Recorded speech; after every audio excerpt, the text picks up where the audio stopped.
She don't say much, just stirs her cup. One hand down and one held up. Tea for a friend, flame for a foe. You won't know it till it's time to go. She's either brewing a brew or lighting a boom. A warm, happy smile or clear in the room. Black it's hard, but kind and true. She'll die for you or detonate you.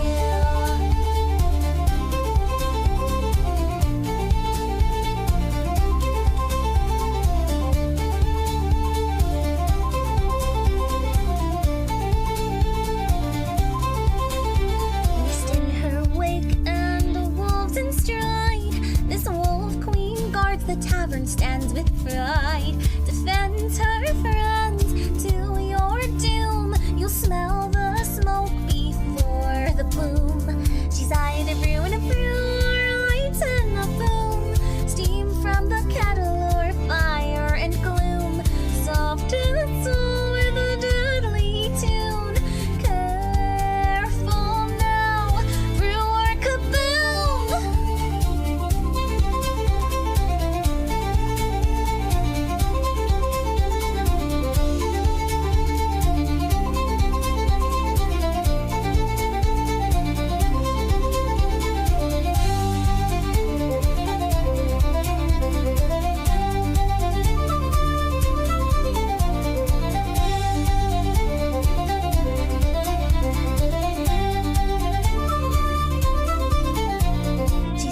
Brewing a brew or lighting a boom. Peace in her hands or chaos and ruin. Raise your glass, but clear some room. Pick your poison.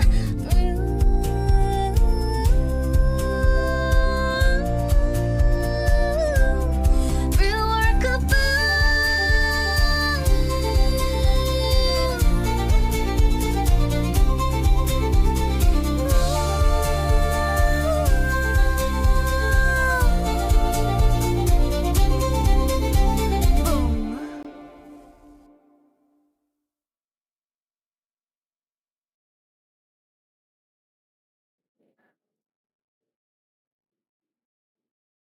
Okay, good morning. Oh God, I hear myself. No, no, no, stop. Bad. No, where is it?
Let's roll in, you know the drill.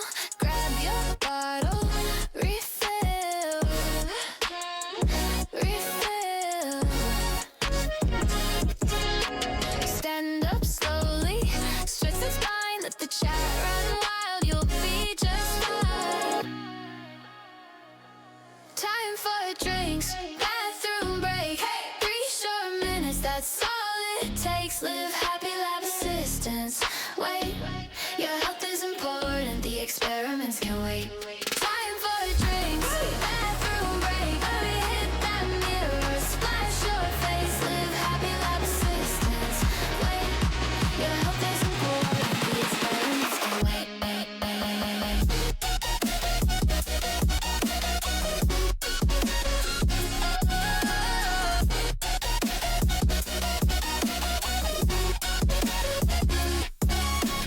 Blue light buzzing, eyes feel sore. Blink 10 times, then blink some more. Walk that hallway, shake your hands. Hydrate, hydrate, that's the plan. Bathroom breakout, 3 short minutes, that's all it takes. Live happy, lab assistance. Wait, your health is important, the experiments can wait. Time for drinks, bathroom break. Move a little, hearts awake. Live happy, lab assistance. Wait, your health is important, the experiments can wait. You can pause that potion, you can slow that grind. Little self-peak emotion brings a sharper mind.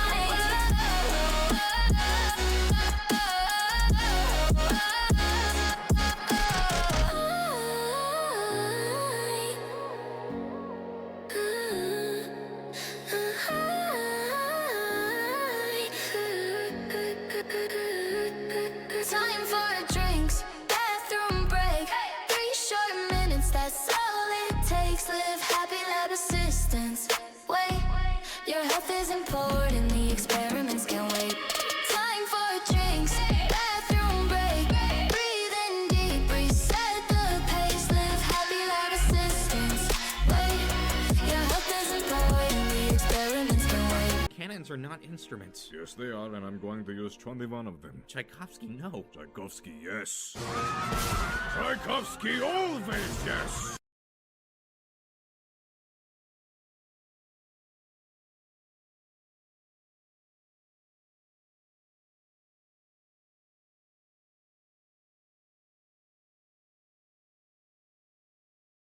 Hold on, let's switch to this really quick. Because this is where I should be, not where I was over there. Yes, so Vixen, I do play the starting song every single time I did that you wrote for me. It's absolutely amazing. I love it. What else is there? Welcome on in Grum, welcome on in Vixen, welcome on in Steel, welcome on in Mochi, welcome on in Daisy. Did I miss anybody? Mochi is talking about something about Night City from that. Oh, Godzilla, welcome on in. Oh my god. Vixen made this out? Yes, and Vixen also sings it. She is another fellow VTuber, as you guys can see there in her name. She's absolutely amazing. I met her a few years ago now at this point. I think we're coming up to 4 years. I actually took over head moderator for her for a while. I mean, I guess I still am the head moderator, but like, that's neither here nor there. We talk about content all the time and stuff like that.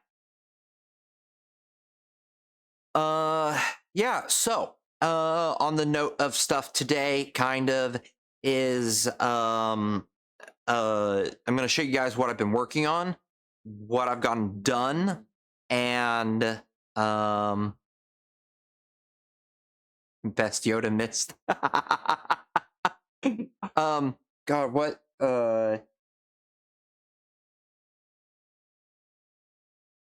I'm trying to think of something to say backwards.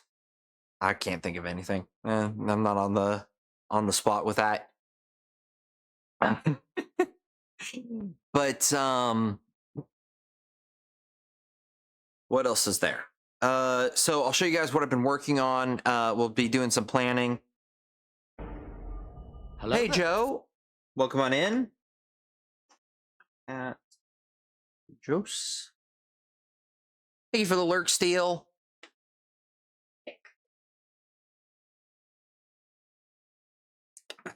Sing Seagulls. Stop it now. What?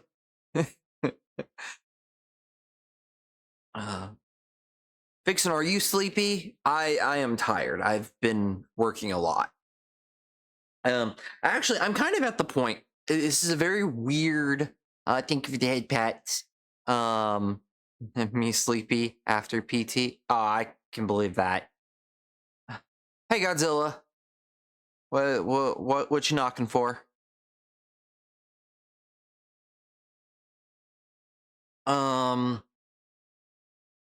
You? Me? Okay.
Okay. I'm sorry about that, guys. I'm sorry about the scuff. I don't know what's going on. Everything is terrible. All right. Let me re-say everything that this is the Gothic purse that I'm working on.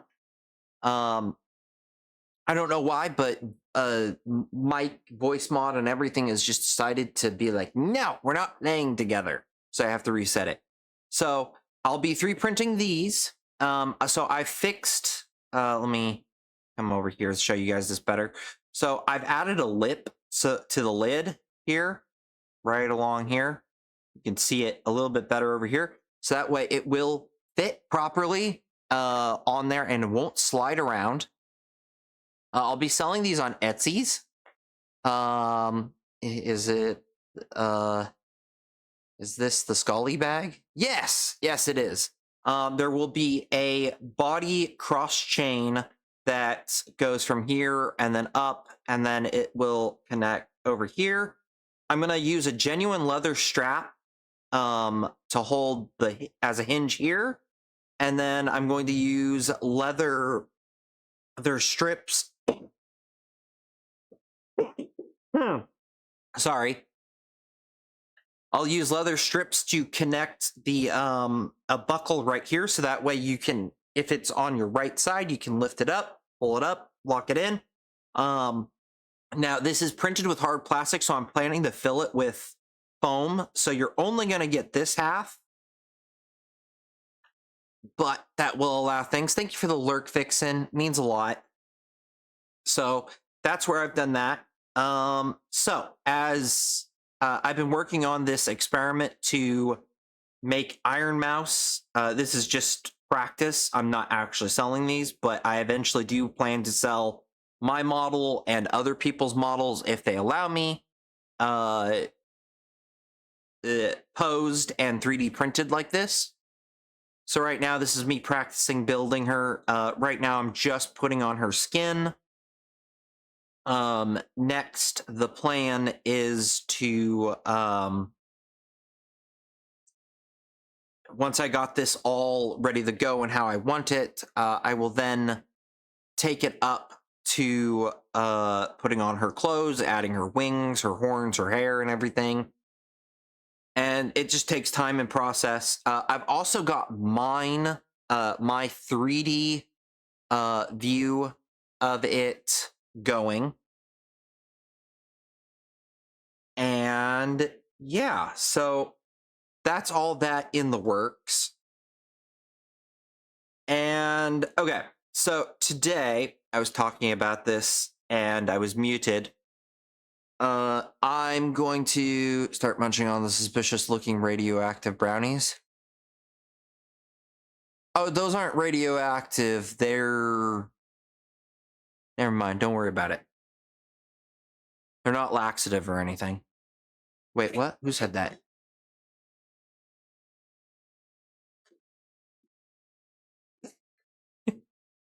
I'm sorry. So today I'm going to be doing some more planning for... So as you guys know, I've been working on a creature capture game. This is my latest project. And I want to have... There were a couple of things that I was looking at doing. Wait, you put laxatives in that? Quickly runs the bathroom. Radioactivity just increases the calories, right? And Godzilla needs all them calories to meditate. Yeah, exactly. I mean, with how big Godzilla is, you need lots and lots of calories.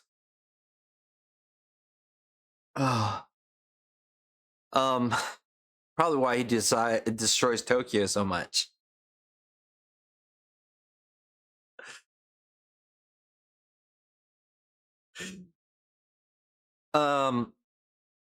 So anyways, as I was saying about the creature capture game, so I want to have two different functions. So in the PvE world, and this kind of happened in the Pokemon anime, but it didn't happen in the game, and I would really like to see it happen in the game type thing, where mechanically the battles work different in PvE than PvP. Like whenever, because you're fighting against people who may not be quite following the rules, so to speak. I mean, Team Rocket is a criminal organization, let's be honest here. And I got a strange friend request. I don't know anything about that. But so how I'm going to have the PvE situation play out versus the PvP. I think I'm going to keep the PvP play out similarly to how Pokemon does, where you select the stuff and it takes turn. But the PvE, I was playing this game. Where is it? Here it is. This one. I wonder if they've got a photo of it. Okay, here we go. So this is a I'm like, hey, Mist, you may or may not need a new bathroom in the lab because Mochi destroyed. I wouldn't be blaming Mochi if that you wouldn't get scalped. Pokemon XD Gale Darkness GameCube, the player character was even knocked out with sleeping powder because obviously the evil team won't do anything bad to their enemy when they're knocked out and leave them there. Yeah. So they're that wouldn't allow you to steal Pokemon though. That was pretty interesting. But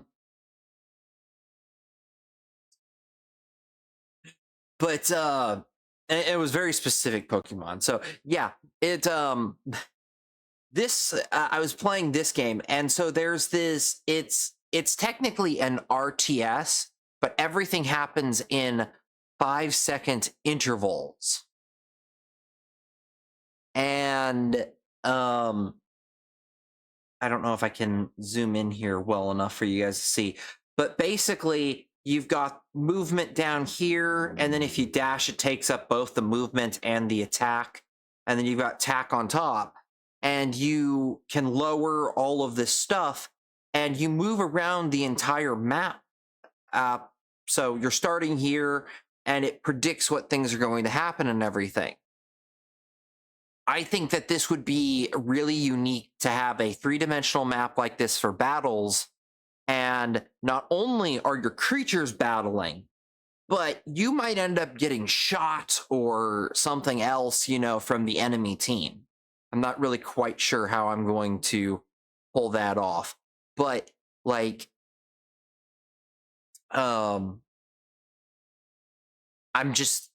that's the type of thing that I'm thinking about, is that they may release instead of following the tournament rules, instead of releasing one or two, they release their entire team of 6 all at once. And then you have a choice to release your team of 6 and share experience 100%, or maybe just single throw out one and then trounce them all with one and get experience bonus. So risk reward type management type thing. Because I think that would be a lot of fun. Gosh, I don't want Miss to know, oh, I made a mess in the bathroom. Oh, don't worry, it's self-cleaning. And by self-cleaning, I mean that it flamethrowers itself, blows itself up, and then rebuilds itself.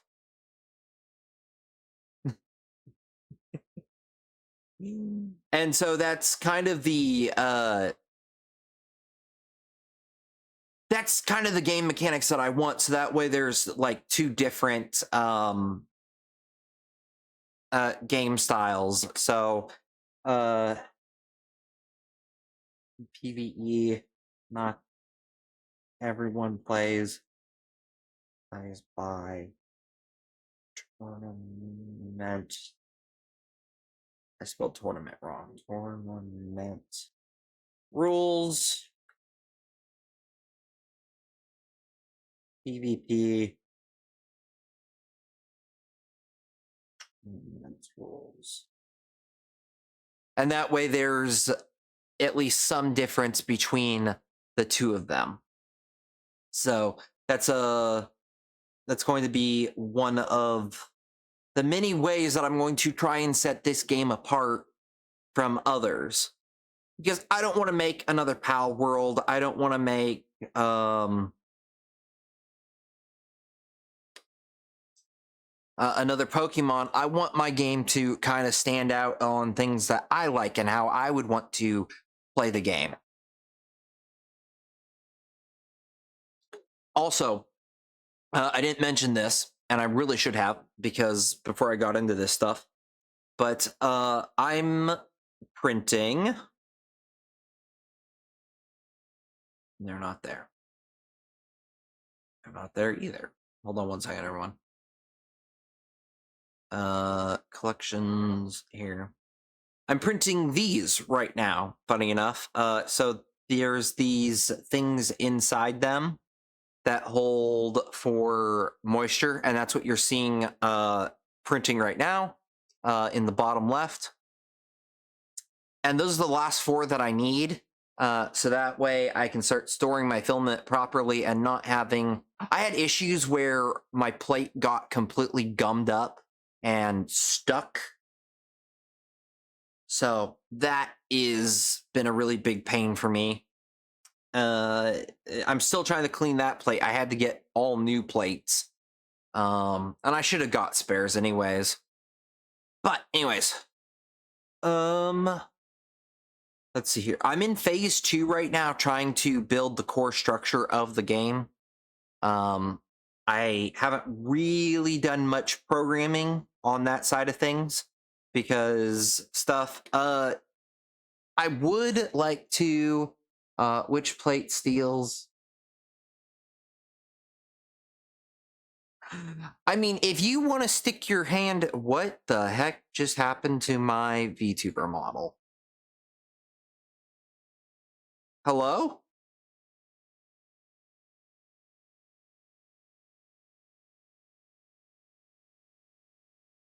VTube Studio?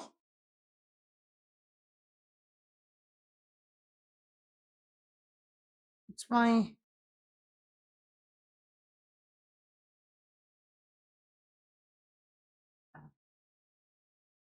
Today just does not... Nothing wants to work today.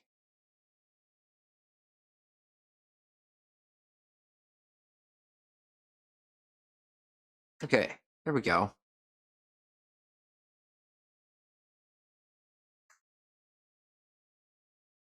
All right, sorry about that, everyone. Mochi did it. hey, if you want to end up as a pelt, I would continue to blame Mochi. I wouldn't do that if I were you. What was I talking about?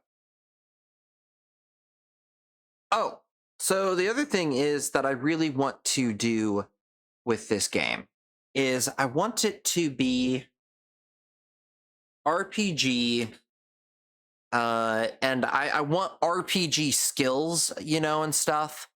For the character, probably will be combat skills and capture skills. For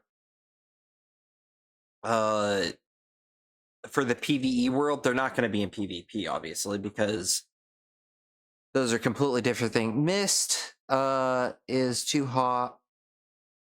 Turn down the sun.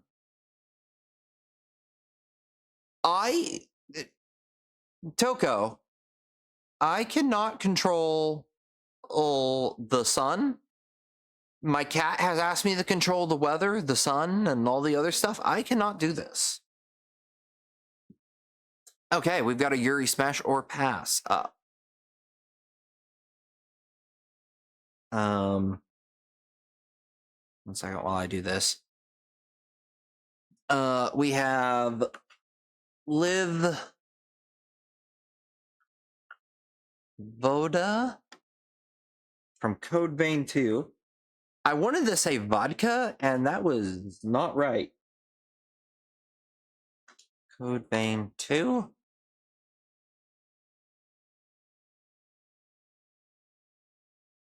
Is she the redhead, babe?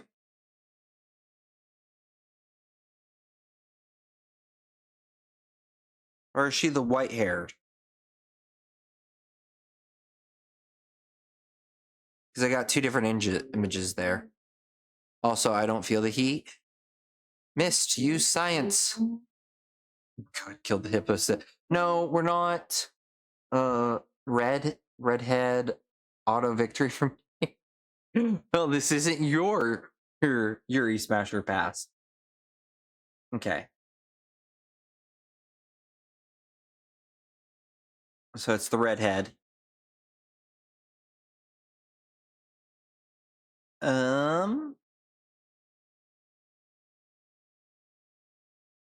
See.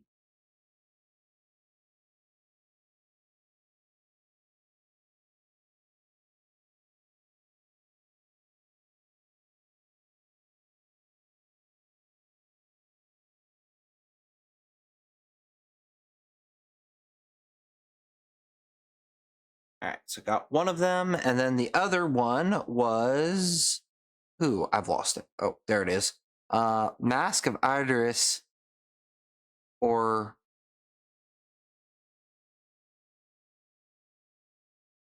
okay, so we've got two Souls games like against each other.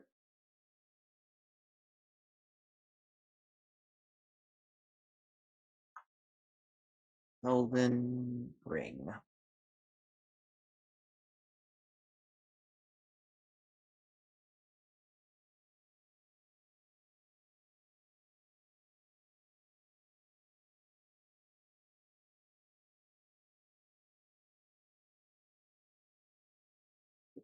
All right, and we'll switch to the live. Can you 3D print a Dyson sphere?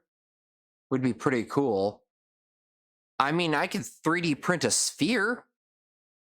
I don't know if I personally could print a Dyson sphere. The amount of costs would be insane. So the first things first, as we take a look here. So I love her red hair. I love her top. I love that she's wearing a veil. I love her shoes. I'm not a fan of her pants. I kind of wish that this was that the top came down into a dress, personally. But it doesn't. So she's already losing points on the pants, but I love the spear use though, and the crown. I will say that. Yeah, Plum wins with the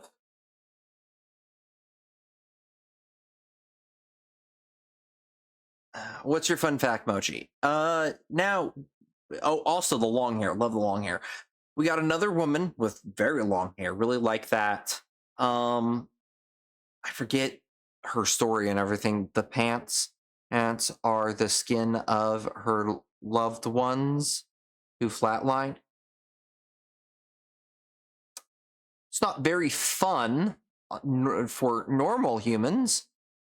Everyone, I just want to remind you that Mochi is a yandere. Just to say that when she says fun fact,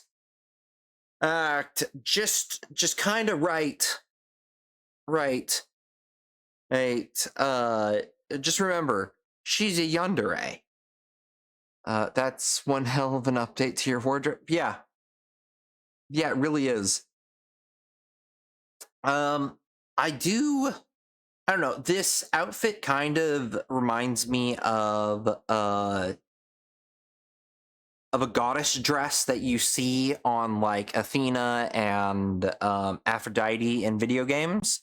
So I do really like that. I like the crown. I don't know why, but I do like this type of braiding. It's actually pretty to me. Is a genocidal maniac. We all have our flaws. They both look good. They really do. This is a tough choice between the two. Like, I have a choice between goddess in a dress, which I like.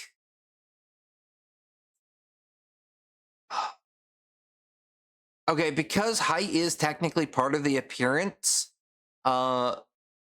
What's Liv's height?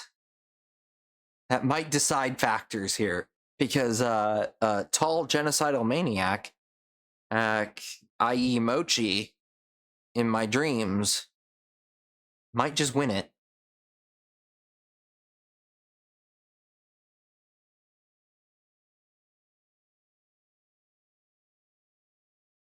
Oh, okay. 9-8.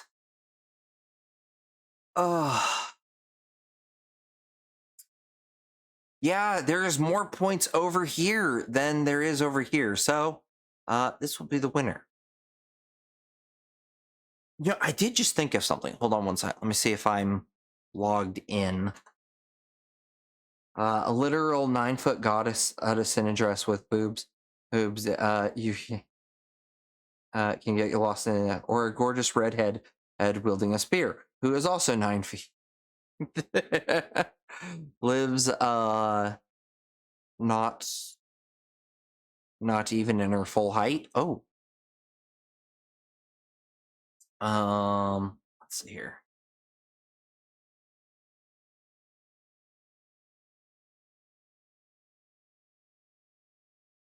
I am. Okay. Let's see here. There we go. So, little peek behind of everything that I look at on Instagram. I get all of these dresses almost exclusively on my Instagram. This is all that I look at. I've got some things like this, but it's just this for the most part. And it's just like, I want, yes, yeah, your name, probably here. And then I get my own content, which is weird too. Like, these girls who get to model these dresses, to me, are so lucky. Those are some of the poofiest. Yeah, I love them. Like, they're tough to get into, and you need people to help you, but it's like, oh my god, I want them. I want to wear them daily. No exceptions. And then got these transformed ones.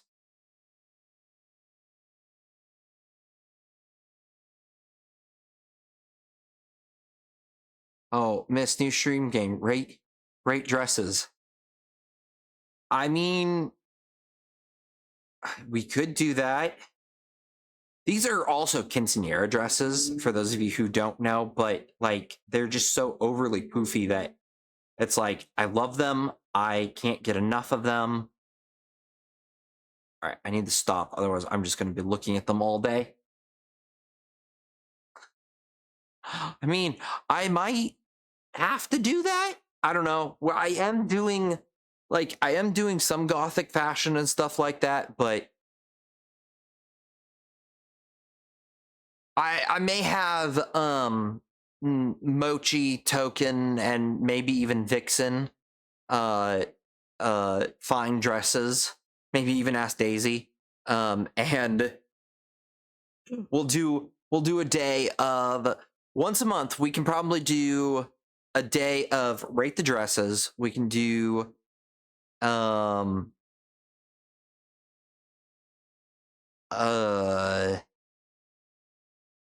Latchcomb. We can do a day of what was that game that we played last time? I'm already forgetting. Oh, poorly explained movies, and then the rest are just programming streams and planning programming streams and stuff like that. So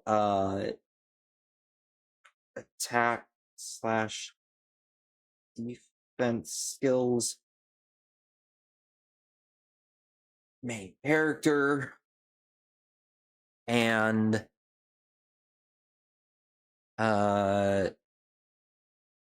catch skills. Liv is a Titan and forfeit her Titanhood for her husbands and 7 wives. Mochi, you fall in love with a lot of characters who have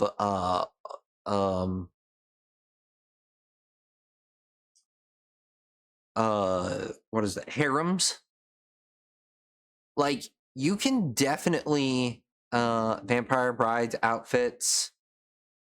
Rate the Vampire Bride outfits from Van Helsing 04 film. Yeah, we'll have to get photos and stuff together and stuff like that. She's more of a sister. Well, no, I know that, Mochi, but what I'm talking about is if you want other girls, I'm totally down for you to have a harem. Like, seriously, I don't mind. As long as I stay number 1.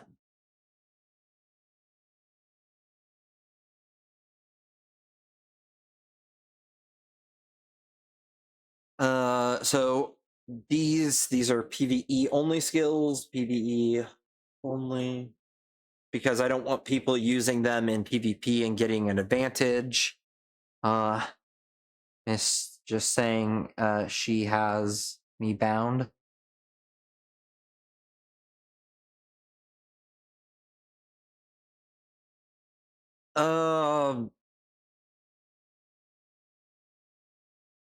I don't know why I put this here twice. More core elements. What else should we have? I'm not going to program dating into the game because that seems a little overdone. Oh, pet your creatures because I want it. Character creator. Yeah, we're gonna have a character creator. It's probably not going to look realistic. At best, it's going to be. At best, it's going to be basically a 3D version of Stardew Valleys. Like, it's going to be okay. By the way, Karlak joins Code Vein 2 VA. Oh, Samantha does. Oh, The high,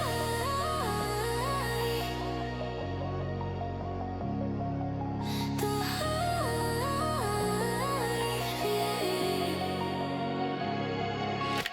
Switch shots rolling, you know the drill. Grab your bottle, refill, refill. Stand up slowly, stretch the spine, let the chat run wild. You'll be just fine. Time for drinks, bathroom break. 3 short minutes, that's all it takes. Live happy, lab assistance. Wait, your health is important, the experiments can wait. Time for drinks, bathroom break. Hit that mirror, splash your face. Live happy, lab assistance. Wait, your health is important, the experiments can wait.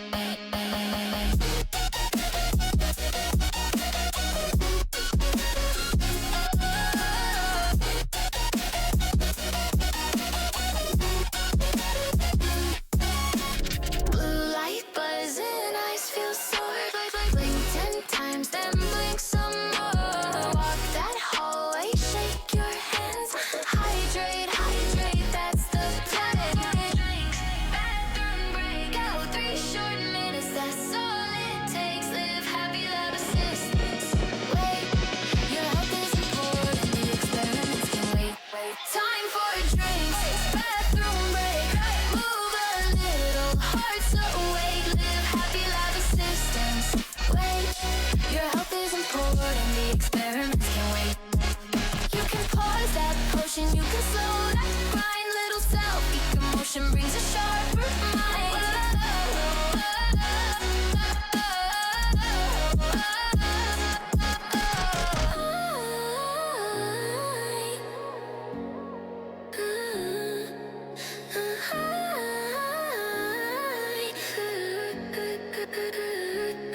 Time for drinks, bathroom break.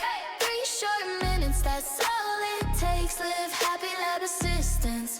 Wait, your health is important, the experiments can wait. Time for drinks, bathroom break. Breathe in deep, reset the pace. Live happy, lab assistance. Wait, your health is important, the experiments can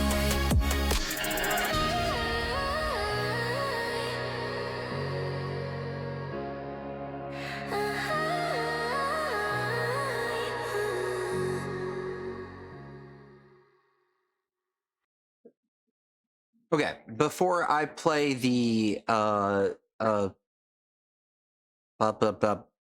song, I was going to. There was a game that I bought. We'll be playing the Bongo Cat Believer song here in a moment. But there was. Where is this game? I bought this game specifically. It would help if I remembered its name. Because the voice actor of Karlak was in it. It's a little indie title. It came out just after Baldur's Gate 3. And it's about vampires.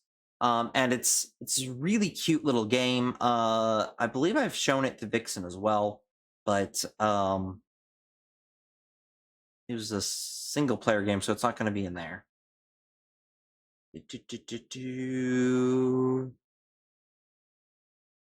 Like, I'll know it when I see it, but I might have scrolled past it. Zombie Driver, blah, blah, blah, blah, blah. Tyrant, not 2 Point Campus. It's not Ravenous, that's the cannibal game. Great Kings, Resident Evil. As you guys can see, I've got a lot of stuff going on here. Pragmata, piece by piece, piece by piece. 2 different games with the same thing. Area. Mind over magic.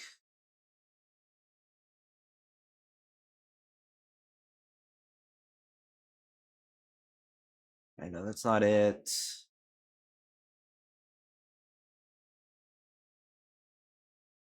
Not going to be any of the Left 4 Deads. Not going to be any of these. Hold on.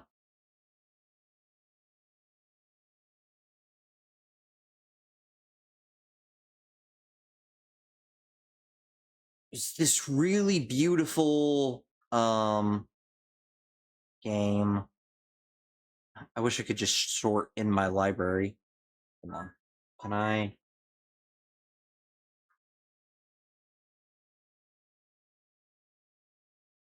Advance. I just want keywords. Store tags. Vampires. Here we go. This is it. I bought this game specifically because of Karlach's voice actor being in it. I wish I had this card so that way I can show you guys what she looks like. But she's dateable in this game. So you play as this female doctor, turn of the century, kind of Russia an area. You can date people, hypnotize them. You do need the balance drinking your blood. Then there were these dresses too. That was the other thing too.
Name.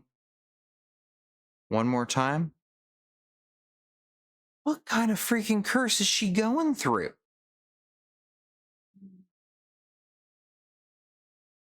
Where is... Okay, there's my whole thing. Thank you for Waddle the Wolf Girl Grum.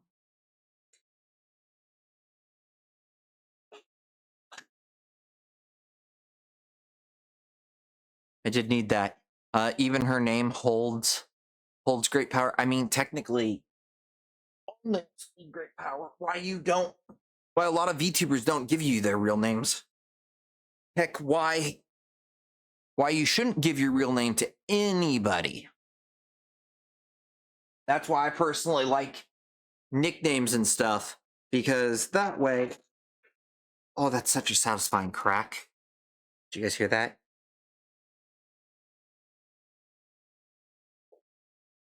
I don't know if you guys can hear this. I'm trying to hold it to the mic.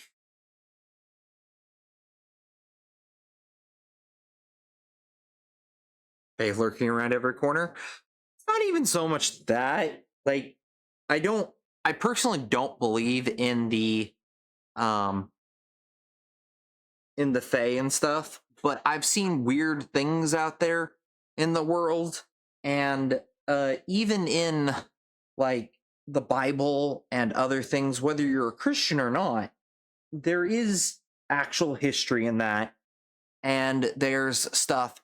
Names have power.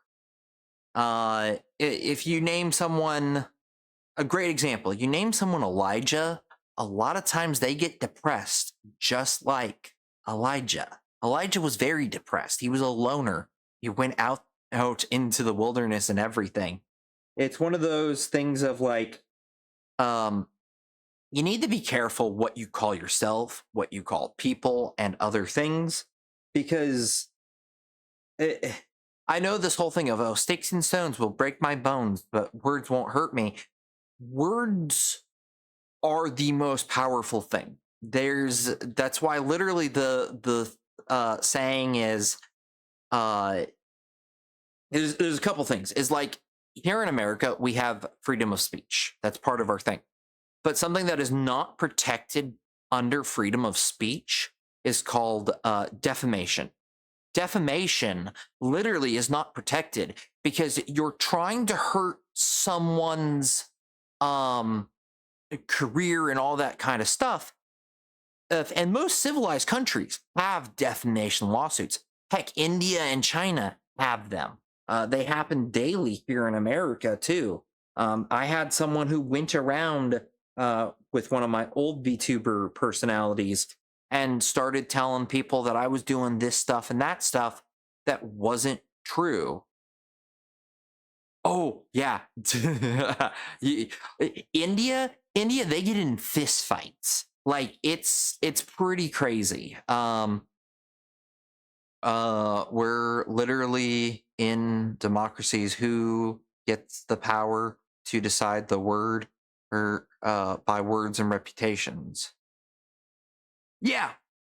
I mean, so America is a republic. It uses democracy, but a republic works kind of different than a true democracy.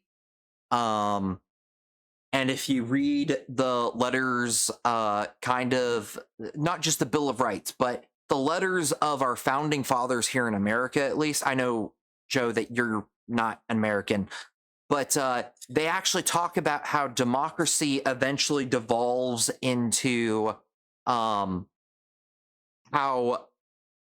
a lot of times it devolves into where people, where a large majority of people are talking and it silences the voice of the few. And that's why we're a republic, so that way each one of those type of things. But in the same case, words and reputation are a thing that need to be, you can't be making up lies. You can't be going around screwing stuff up for people and ruining stuff. Like, you can lose jobs, and stuff like that just by your words. And that's a big thing. And that's why, like I am a component of freedom of speech for democracies and republics. So hyped for the DLC. I need to get the game, honestly, and play it. I have not been able to play it. I was really sick though, so I'm working my way back up to doing things. My hand is swollen today. I have been doing too much. I need to. Oh God, that's bad. I just moved my arm, and my hand went numb. Yesterday, I had taken the plate out, and I was fanning it, and that was too much for me because I'm not used to movements. So my body is just like I have to warm it up slowly, and I've been pushing myself too hard. Okay, PvE story. Eventually, I mean, I don't think that it's an issue in the USA. Hey, you see, policies being enacted, that little operations, general population, high, rich and powerful. I think, it's the opposite in the USA, not the masses drowning out the others, but the few being drowned out by everyone else.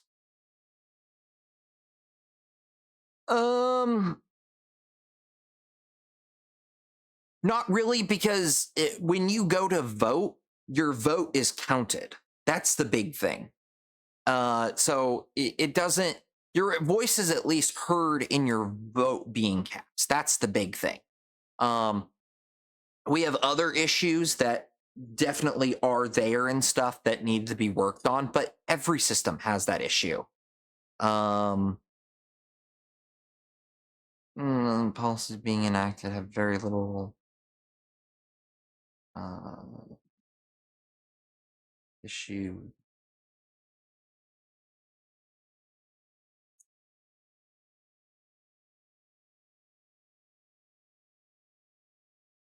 Sorry, I was looking at something. Rich and but high correlations with opinions.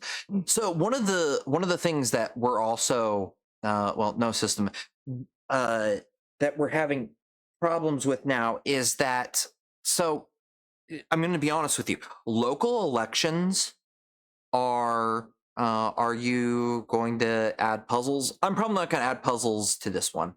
And this isn't politics. This is something that's just going on that's neither here nor there.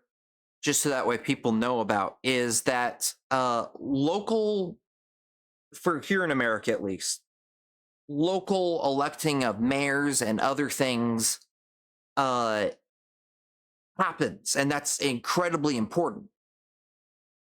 What we have going on right now, which got added in, which like could be problematic, could not be problematic, is corporations are now allowed to come in and vote at those local levels if they have a presence there. That's because corporations are seen as a person, and that's, to me, a whole can of worms that, like, I'm just like, what? How does that make any sense? And that's why, like, sometimes data centers get vetoed in there and stuff like that here in America. It's a big mess, and we're all trying to deal with it. Perfect pretend. Yeah, no system's perfect, and pretending otherwise is like putting your head in the sand and ignoring. Yeah, exactly. But this isn't a political stream, and it's. I am not a political content creator. I've just been watching things here and there, and I think those are very interesting subjects. Gerrymandering was the word I was looking for. So gerrymandering and what I was just talking about are a little bit different, but definitely that's another problem out there as well.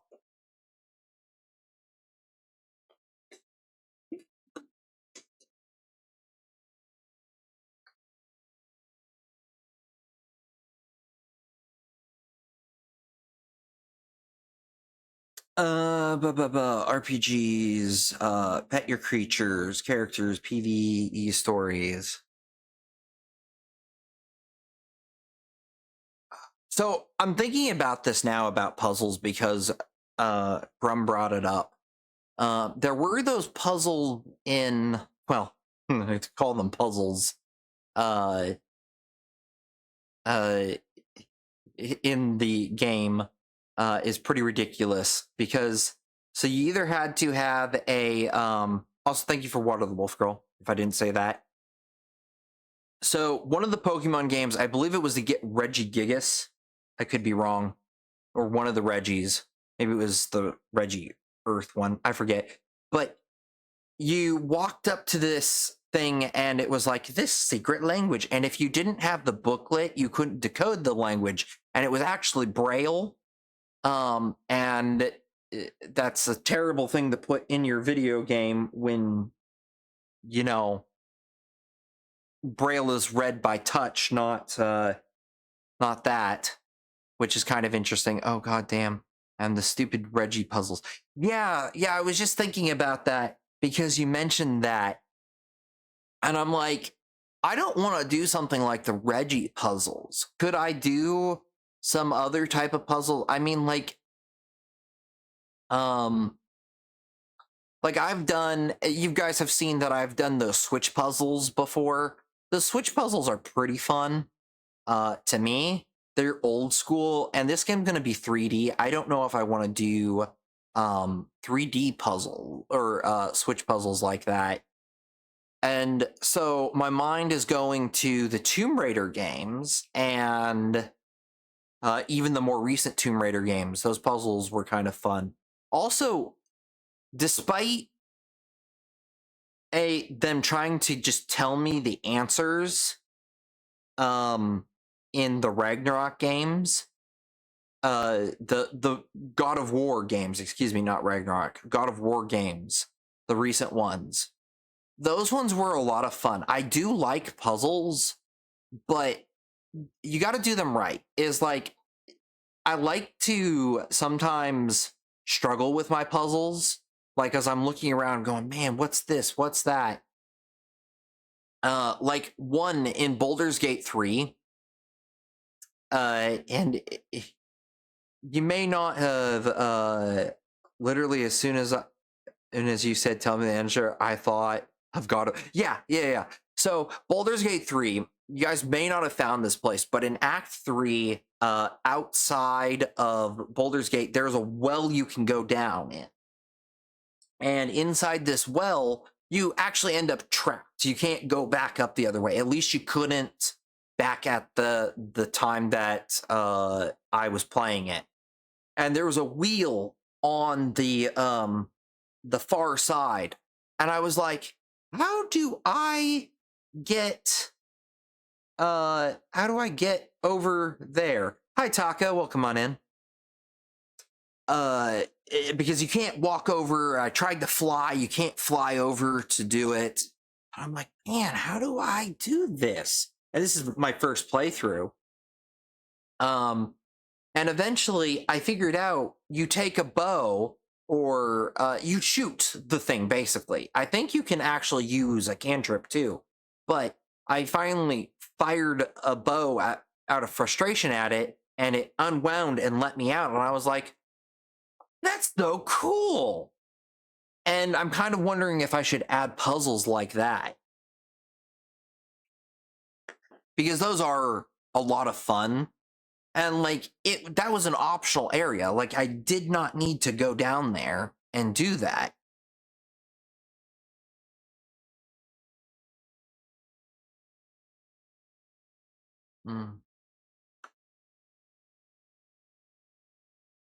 Puzzles.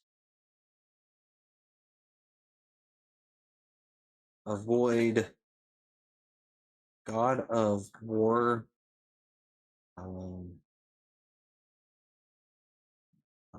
Answers. I loved Legend of Zelda. That was always one of those games that Flashback the Golden Claw puzzle. Was that even a puzzle? I guess that is a puzzle, isn't it? Um,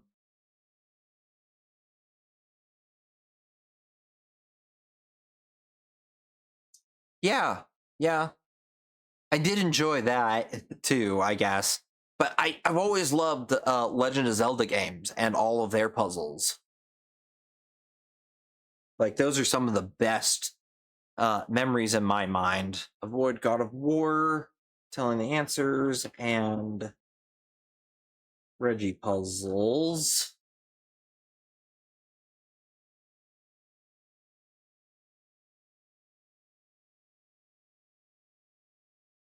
Okay. Like it doesn't want me to do what I was doing.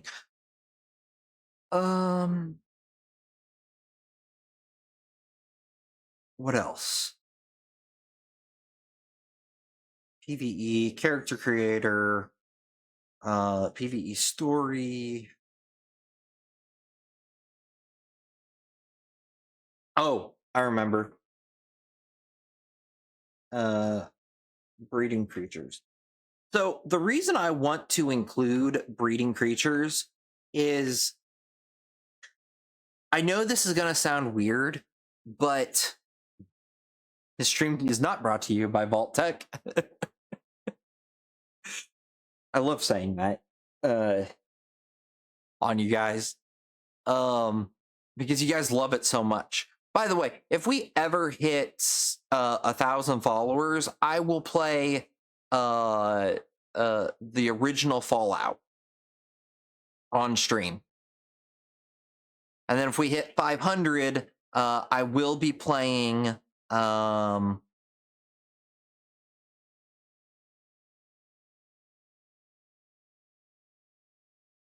what is it? Pokemon Champions on stream at least once. Just because. So I don't know why. I buy the Pokemon games just to breed Pokemon. Like I don't even play them. The stream is not brought to you by Vault Tech. Heck, and we do not disclose those are sponsors here. Here, like a proper shady lab. No. I would disclose my sponsors if I had them. I don't have any sponsors. Actually, right now, the sponsor is you guys. I really couldn't do this if you guys didn't keep watching and everything. That's a big thing that goes on here. Is you guys have continued to make this one of the best places and encouraged me to continue the stream every single time. So this stream is brought to you by viewers like you. So thank you. I need to record like a PBS message so that I can put onto my soundboard and play for you guys.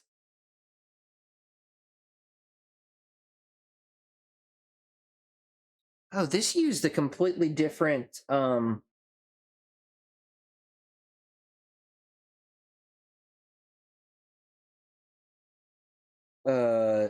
structure than it normally does. Interesting. It didn't use the tree, it used the regular stuff. Okay. Anyways. Breeding creatures, so RPG mechanics, so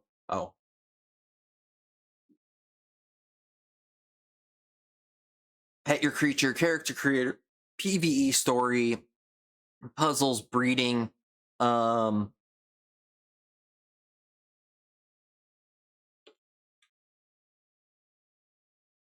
online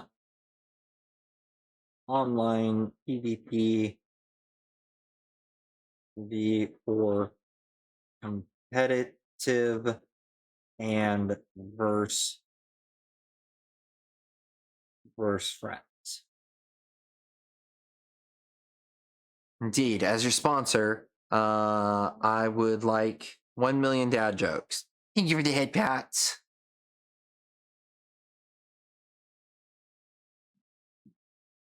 As your sponsor, I would like 1 million dad jokes. $1 million. Me and Mochi did watch that, by the way. the Austin Power movies. I actually quite enjoyed them. I think, honestly, I think 2 was the best out of them. I don't know. I like a lot of, well, I'm going to preface this, except for Star Wars, I like a lot of 2s the best. I don't know why.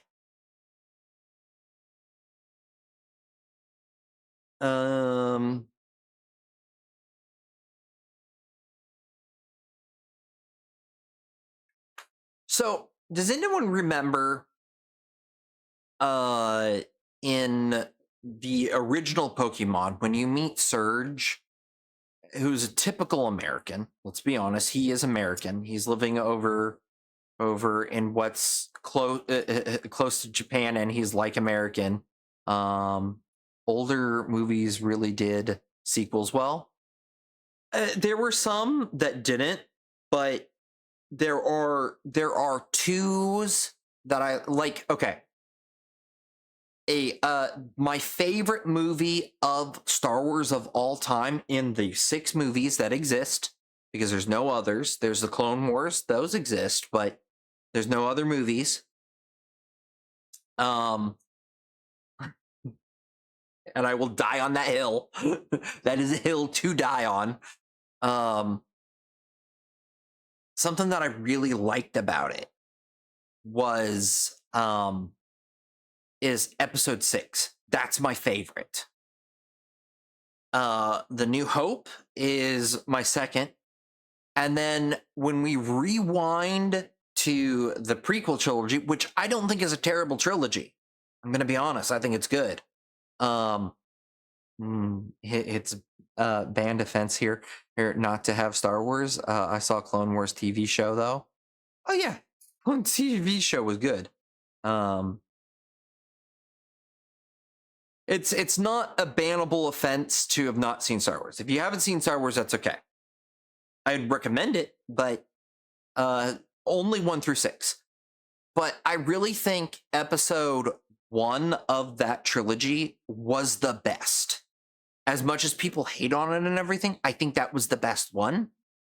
2, like, if you go and watch the Clone Wars, look very closely. The thing did not age well. The CGI is horrible. There are places where it's like, there should be shadows. There's no shadows. Like, there's an entire ship taking off, and there's no shadow. It's like, that, how'd you overlook that? Episode 3 is okay.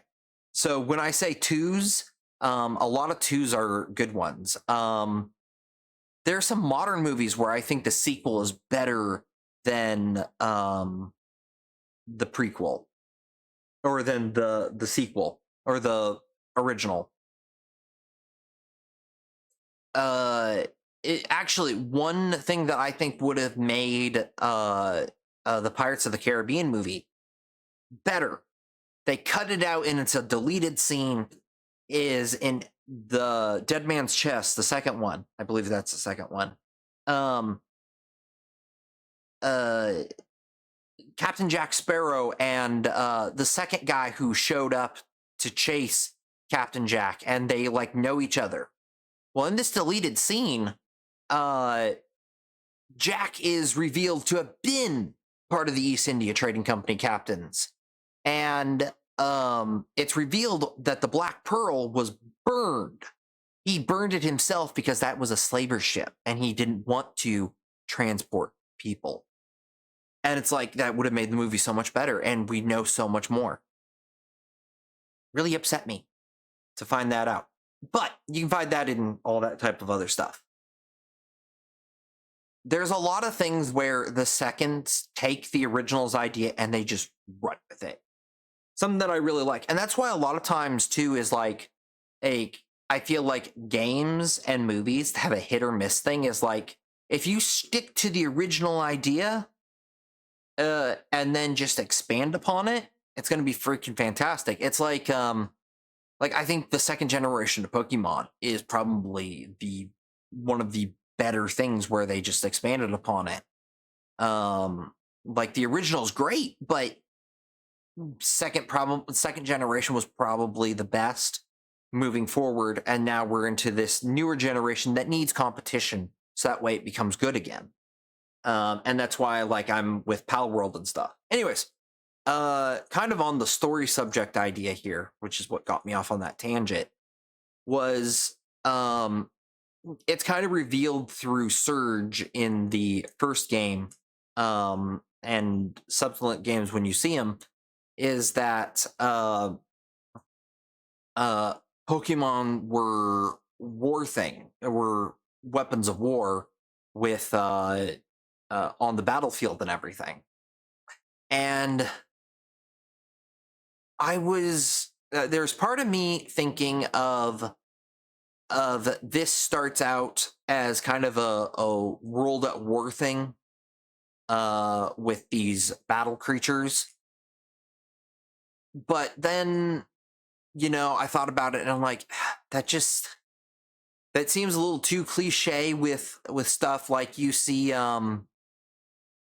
what's that? Stardew Valley. There's a war going on. And a lot of indie games focus on wars going on. So what could we do here with this world?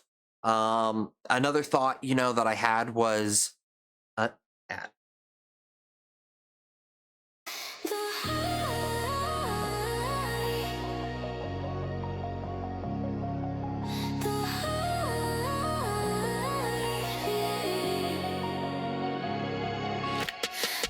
Shots rolling, you know the drill. Grab your bottle, refill, refill. Stand up slowly, stretch the spine, let the chat run wild. You'll be just fine. Time for drinks, bathroom break. 3 short minutes, that's all it takes. Live happy, lab assistance. Wait, your health is important, the experiments can wait. Time for drinks, bathroom break. Hit that mirror, splash your face. Live happy, lab assistance. Wait, your health is important, the experiments can wait.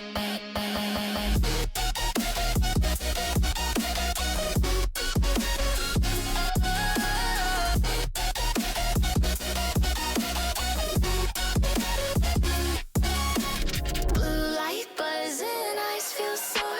Blink 10 times, then blink some more. Walk that hallway, shake your hands. Hydrate, hydrate, that's the plan.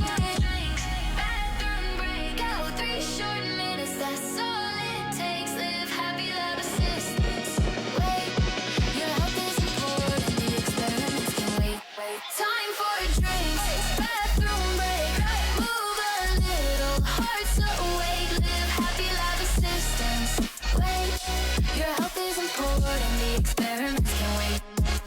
You can pause that potion, you can slow that grind. Little self-peak emotion brings a sharper mind.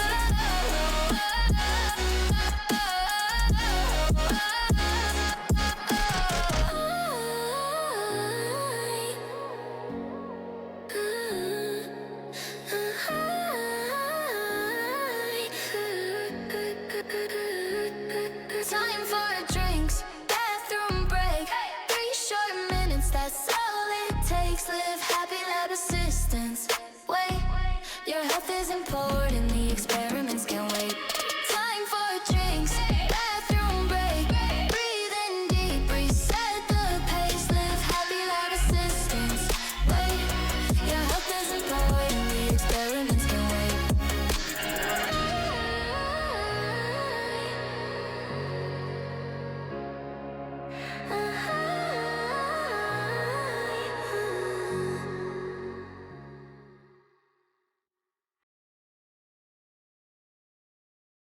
Okay, we're back. So the other thing that I was thinking about is instead of connecting it to our world like Pokemon did, was maybe this is just its completely own world and all that other kind of stuff for the story.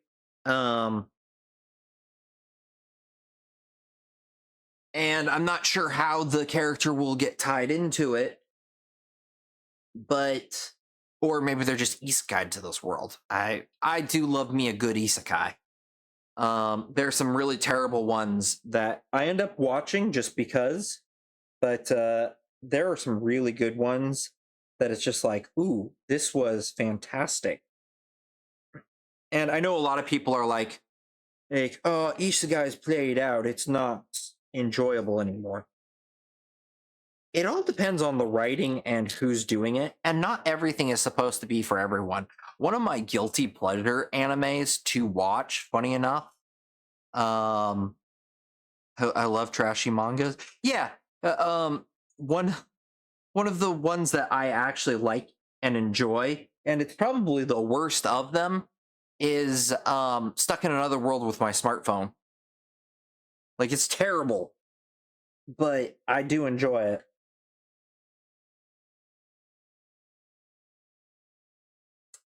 I don't think I'm going to go down the route of that. Grum also likes trashy manga, so okay. I'm not the only one. Me and Mochi have sat through some. I mean, there are other ones. I love Terrible. The more stupider the title, the better. Heck, sometimes though is like they're the ones with the really stupid long titles are normally the better ones, which is funny enough that I always love the longer title ones because it's just like, oh, this is what you're going to get. Aside from being the Wise Man's Grandchild, which is actually a pretty good one, I must admit. But the longer the title that tells you exactly what you're going to get, and then you watch and it's like, oh, they thought out a very good story and they completed the arc very carefully, and it's like, I love it. And then there's the really bad ones. A Wise Man with Fallout 4, Reborn as a Vending Machine, in Now I Wander in the Dungeons. Yeah, that was a good one too.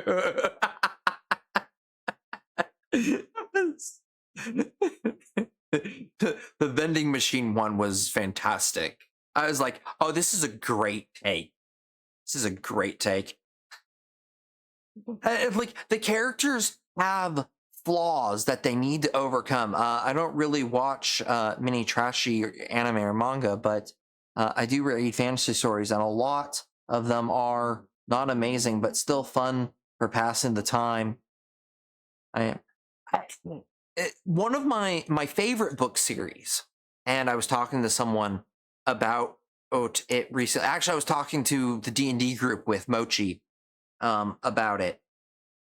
It's called Noobtown. If you guys haven't heard of it, I highly recommend it. It's a good read. I listened to it in audiobook form. So far, this writer is he's not the greatest writer of all time, but he's definitely Tolkien-esque, and I like it because of that. And so it's an isekai world where he gets basically taken into a world that has character sheets and all this kind of stuff. Really enjoy it. And there are characters have flaws. Those characters have personalities based around these flaws. And there are sometimes characters that, like, I start off waiting, and I'm into I finished book 9 recently, and I'm sitting there going, I now love this character. I miss them. But I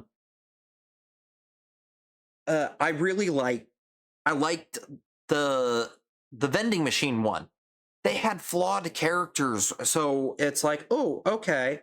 Like, one of the things is like, I'm a jack of all trades and master of none, and like, so I get along with people who people would be like, oh, well, they're flawless in the books, and it's like a lot of times they go, I have no idea what I'm doing, in their inner monologue.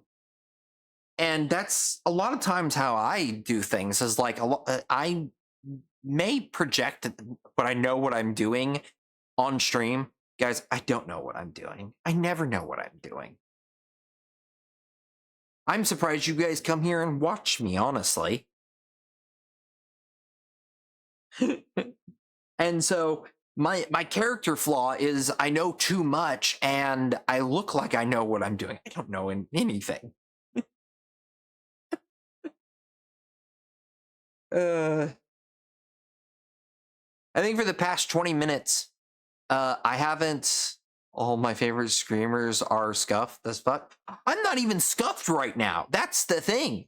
Is I'm just sitting here talking about canon and bashing my head against the, quite literally bashing my head against the wall all to get things done and functioning, and it almost always works out here, which is ironic.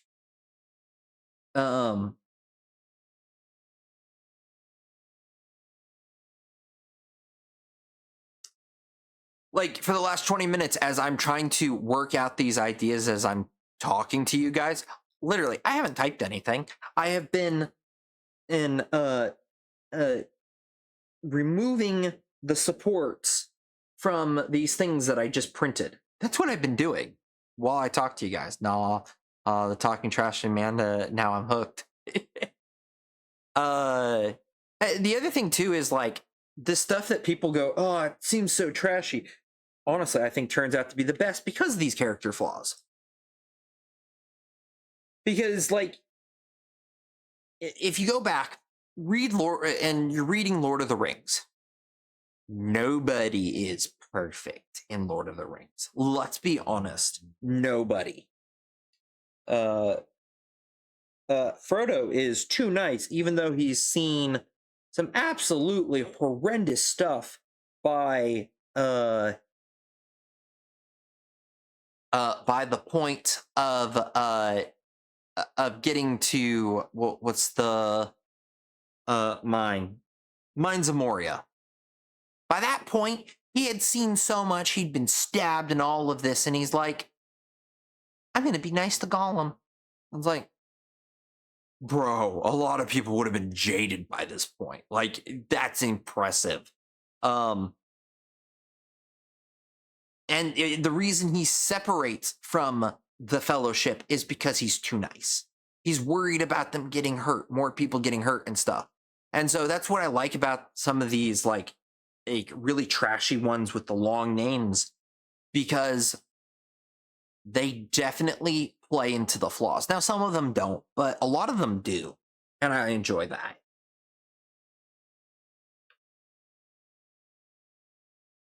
Oh, there was another one. It's like reborn into the world and now I'm the greatest healer or something along those lines. And like he was overworking himself and all this other stuff. I really like that one too. I forget which one it was. Mochi might remember it. I don't. And I want to kind of go down that route with this type of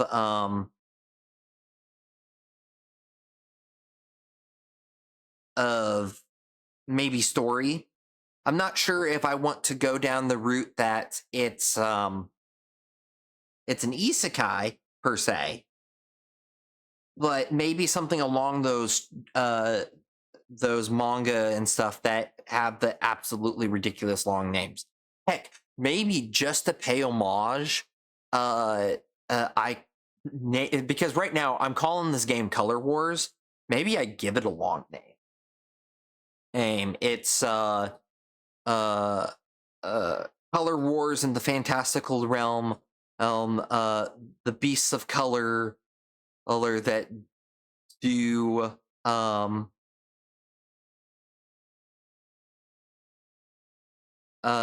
magical attacks. I don't know. It's when everyone hates the MC, but they're turned. They turn it around, you know? Oh yeah. Banished from the hero's party. Already, now I live a quiet life. and like everyone seems to like. There's a few people who like this guy who's a apothecary off to the side, but he's just generally skilled, and like everybody hates him at first, and like there are people who are bullying him. Then an S-rank adventurer wanders in looking for him, and this B-rank adventurer is bullying him, and just completely bashes in this B-rank adventurer's head. It was hilarious. I love that type of trope as well, where it's like the person is average for like the kind of like the Shield Hero stuff. Oh my god, yeah, the Shield Hero stuff for sure. And Daisy, you're not that scuffed, believe me. I've seen more scuffed. I've been more scuffed in streams than you have.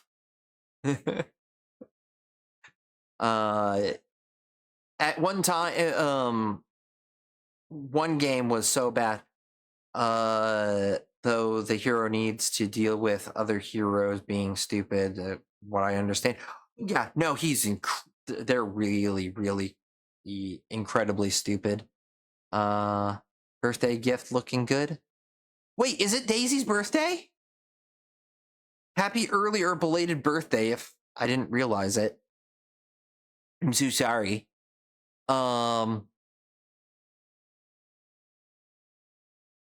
Shield Hero was definitely pretty good. I'm annoyed at season 2 because they did explain what was going on. No, it's my friend's birthday. Oh, okay. Well, happy birthday to your friend.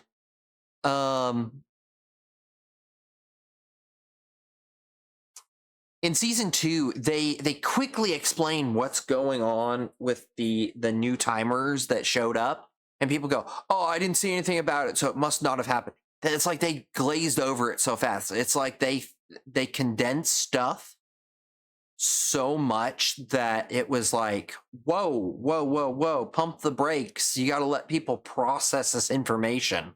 Like, another, probably one of my favorite animes right now that's ending here soon, but it's one of my favorite animes. Actually, I think it just ended permanently. Is I'm trying to speedrun the story. Like, do they even want to tell this story? Yeah, they're speed running it a little too fast, so many people miss it, and then when you explain it to them, they go, "Why didn't they say that in the show?" And it's like, they did, and if you blinked, you missed it.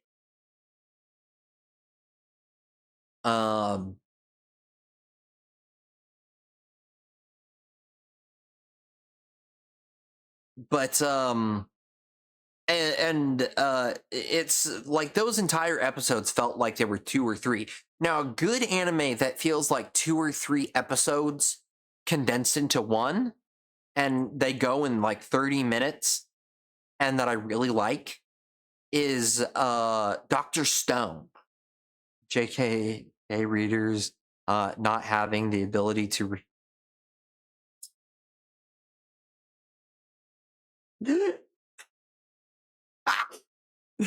No comment. No comment.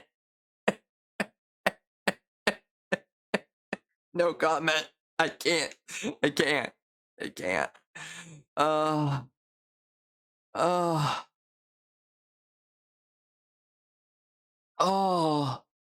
I'm gonna die laughing.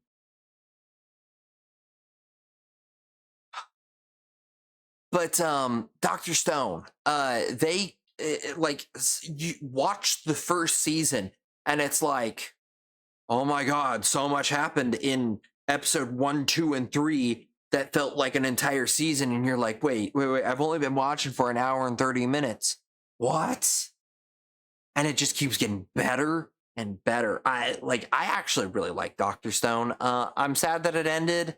I'm glad the way that they ended it, but at the same time, I like the whole. I really would like them to have like sat down and flushed out the rebuilding of the world. But at the same time, I'm kind of glad that it happened off screen, because if you don't do it off screen, it would get tedious, and that's for sure.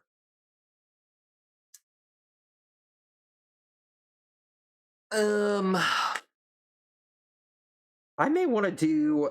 So there's also another book that I really like that's kind of an isekai, but it's not getting in. It's actually a video game, and these guys aren't isekai'd into it. It's a virtual reality, and what they do is they get put into these pods. These pods then pump these needles into them, which then give them the nutrients and all the stuff that they need for their body while they're in game. And then the game has a 1-to-1 time scale, basically, or no, a 1-to-4 time scale. So if you sleep in the game, your body sleeps in real life. It's a really cool idea.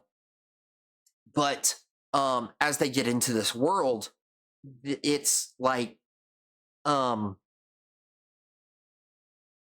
as this world has been like, it's kind of like what the programmers did was they made this world have its own kind of life by letting it play out 1,000 years in a simulation before introducing the adventurers. And so these guys come in and out of it, and they basically become these super streamers inside. I thought you were going to talk about Shangri-La Frontier, which was a very... Shangri-La Frontier. Shangri-La Frontier is kind of like the idea of what I'm talking about here.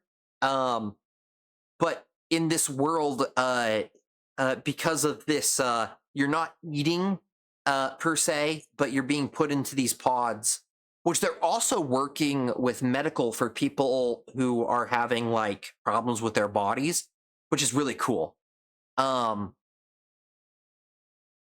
And so that's a whole nother thing in the book that's amazing.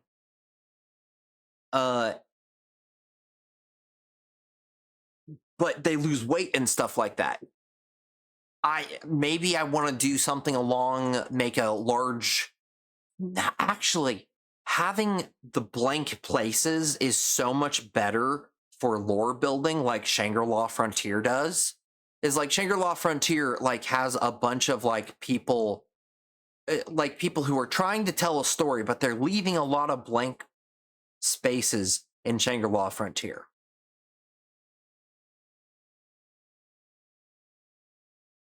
And I may want to do something along those lines. Not the hardcore bosses and stuff like that, but do some kind of like my own medieval / techno phase world. That just gets me into Final Fantasy X territory too, though, which I really like. Final Fantasy X. That's my favorite of the Final Fantasy movies or movie. The frick am I talking? Games. Oh, there's just so much. And then I still haven't come up with basic names and skills. Should I just rip things out of the D&D player's handbook and other things like that? Or should I come up with my own? So many choices just to do.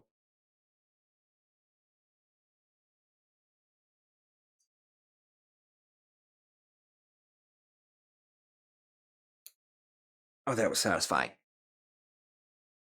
I mean, you rarely ever get the full story. There's always things left out, one reason or another. That's how it should be. Oh yeah. Like,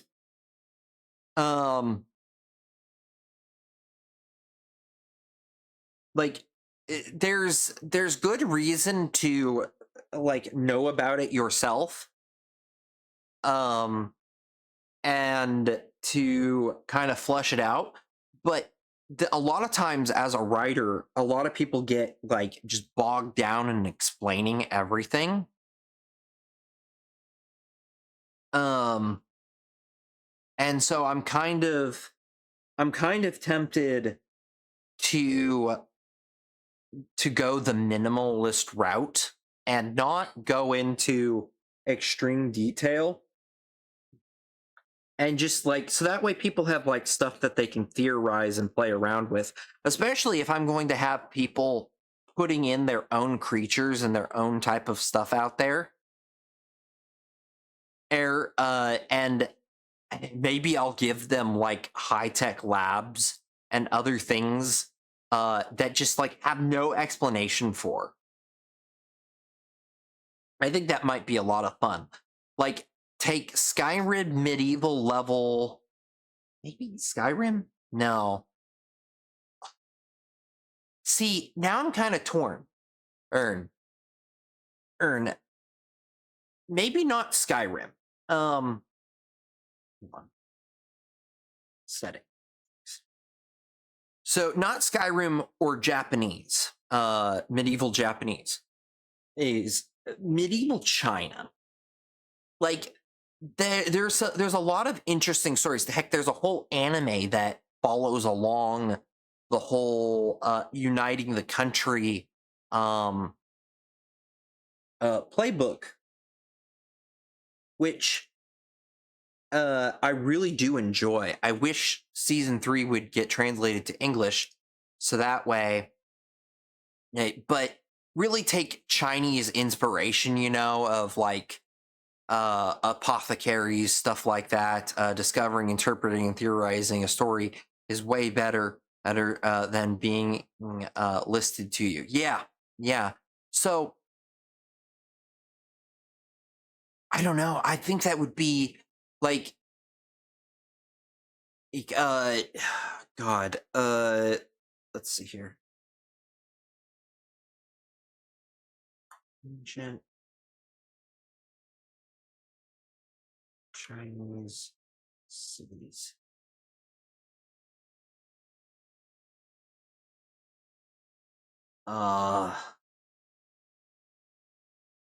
Layouts.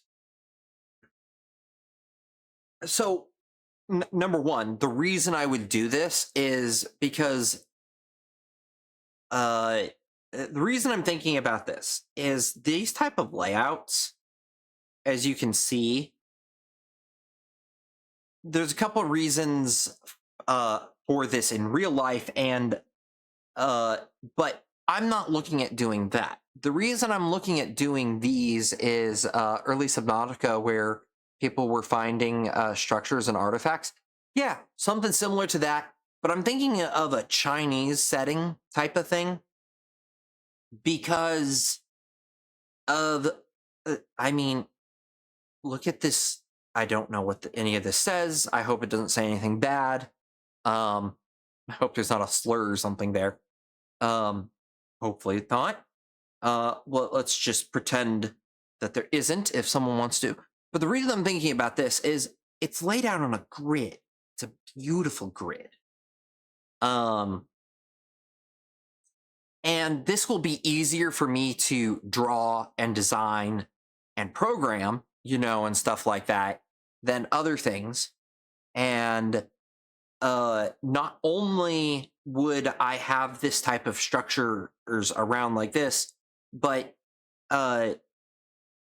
and obviously the chaos and stuff of like hidden ones of these would be pretty interesting too. So I'm starting to think that's the route to go. And I don't know if any of you have played Palia. I actually enjoy playing that game from time to time. I don't play it a bunch, but I do enjoy it. There's like old magical structures that are like technologically advanced, you know, and stuff. But I'm thinking going a more the opposite direction of that. Everything will be set in kind of an ancient Chinese city. It'll look probably something-ish like this. I might do a mix of Japanese and Chinese style of clothing. Actually, I might even throw in...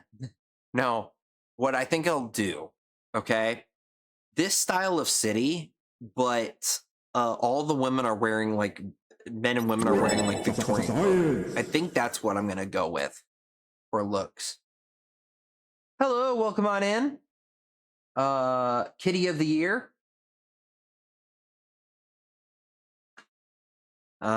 Chinese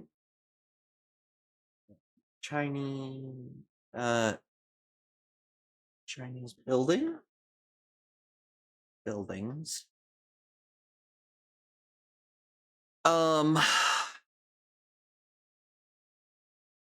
And then really lean into, let's say,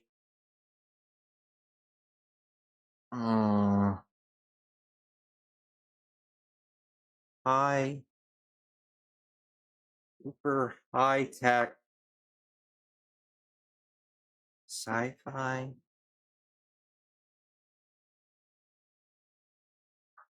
lab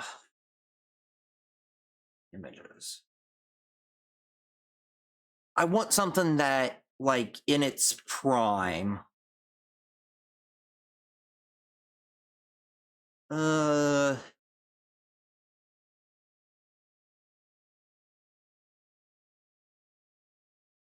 is that what your name says? That's actually really cool. Welcome on in. How are you doing today? Thank you for the follow. I think it was you because the number went up. I've got things blocked here. Yeah, so I want the futuristic labs to be like, yes, you did follow me. Welcome on in. I'm thinking that it,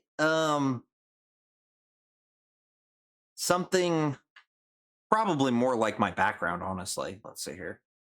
Where is...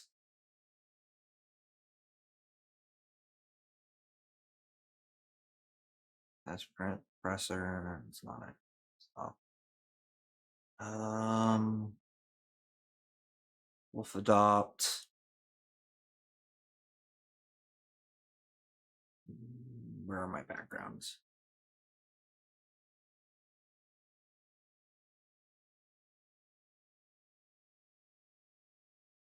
So we'll go with something like this.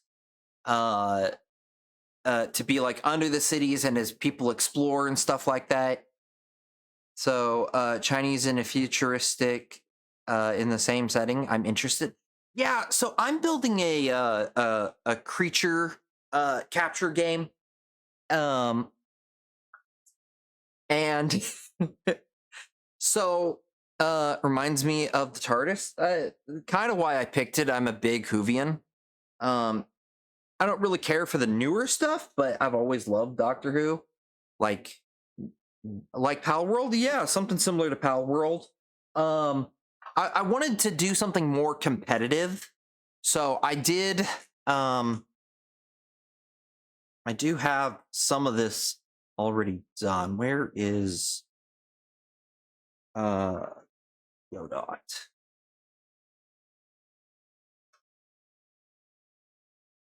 So right now I'm calling it Color Wars. Everything's going to be color based.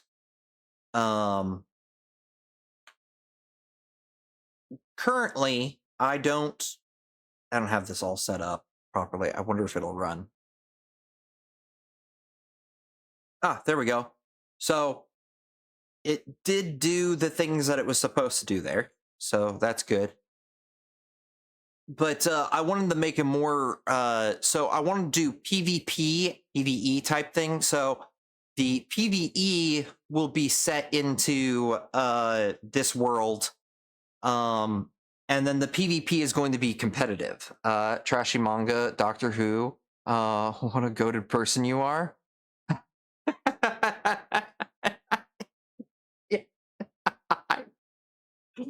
I'm a strange human being. I'm going to be honest with you. Is like I have a mix of every like thing. I mean, it should tell you that I named the we all have our strengths in our own ways. I named my my video game ideas folder idea here Hideo Kojima. That should tell you everything you need to know about me. But I made this type chart here. This will be for like PvP type stuff. And I tried to really keep it balanced. The whole thing of why I call it Color Wars is because all of these things are based off of color and art theory, or color theory. And I was like, well, how can I make this stuff Hideo Kojima top 10 strangest people to ever exist? Yeah. I hope to join him one day on that list. I mean, most VTubers are probably already just on that list to begin with. That's my goat. He'll be the first person to tell you that he's strange. He's amazing for it too.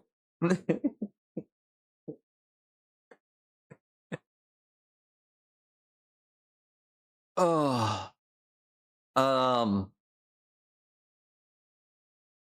But yeah, that's so that, and then I was like, you know, I need to have a world and a setting and a story.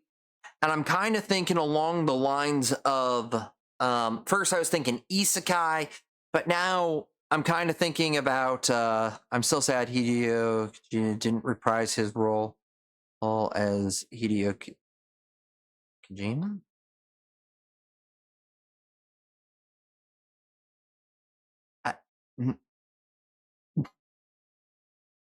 I'm sorry. I my brother met him once. I'm jealous too. Lucky brother. I'm also very much new to joining the game making video games world, so I don't think I'll be meeting him anytime soon. I mean, if he sees this and goes, "Oh, I want to meet this girl," I'd be really shocked.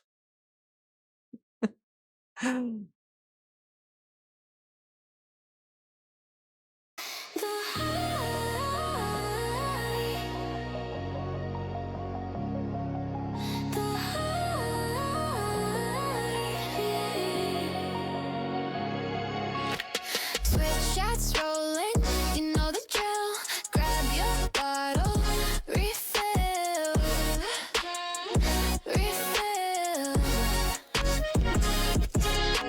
Stand up slowly, stretch the spine, let the chat run wild. You'll be just fine. Time for drinks, bathroom break. 3 short minutes, that's all it takes. Live happy, love assistance. Wait, your health is important, the experiments can wait. Time for drinks, bathroom break. Hurry, hit that mirror, splash your face. Live happy, love assistance. Wait, your health is important, the experiments can wait.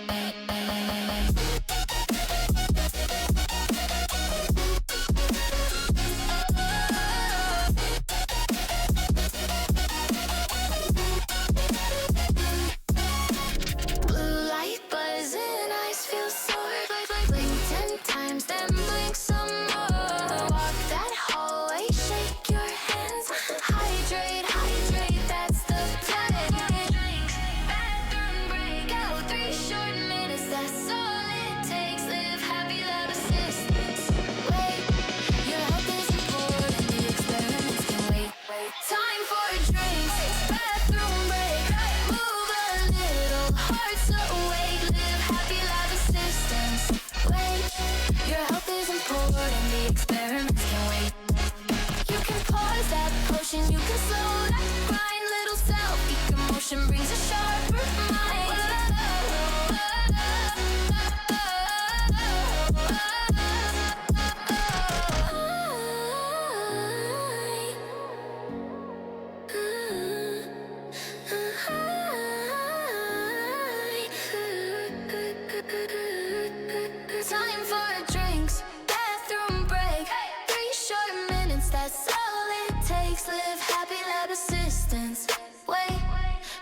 isn't important, the experiments can wait. Time for drinks, bathroom break.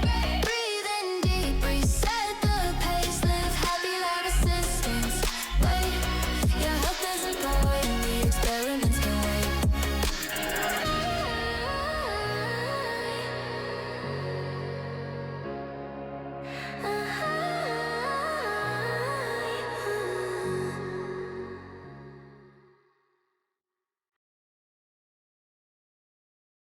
Okay, we're back from the ad break. As always, I always stop the stream just so that way no one misses anything.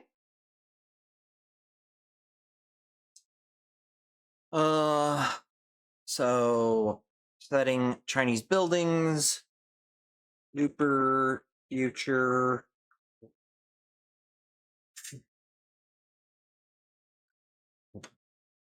Ancient Chinese buildings, super futuristic labs.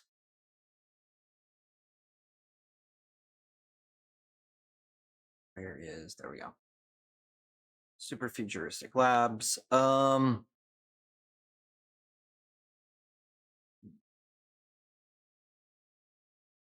don't want this world to be, let's say, because it's really complicated for technically a first time game to be open world, but it's not exactly going to be on rails either. I don't know how else to describe it. What else? Super futuristic lab ruins. And then if people like this game, it can get a sequel in the future. I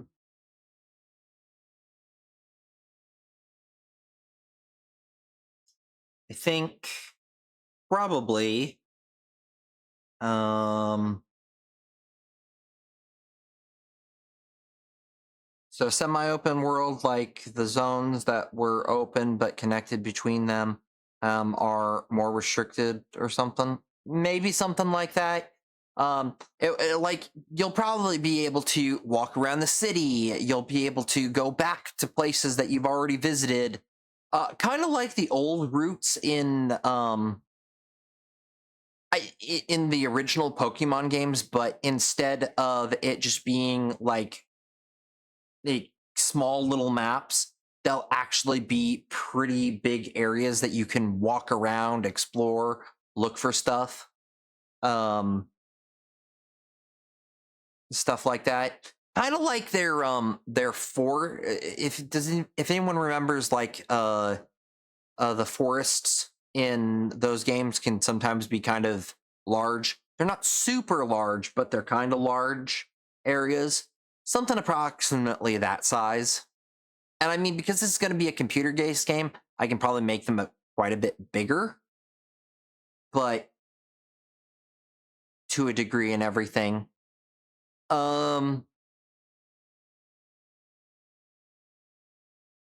What?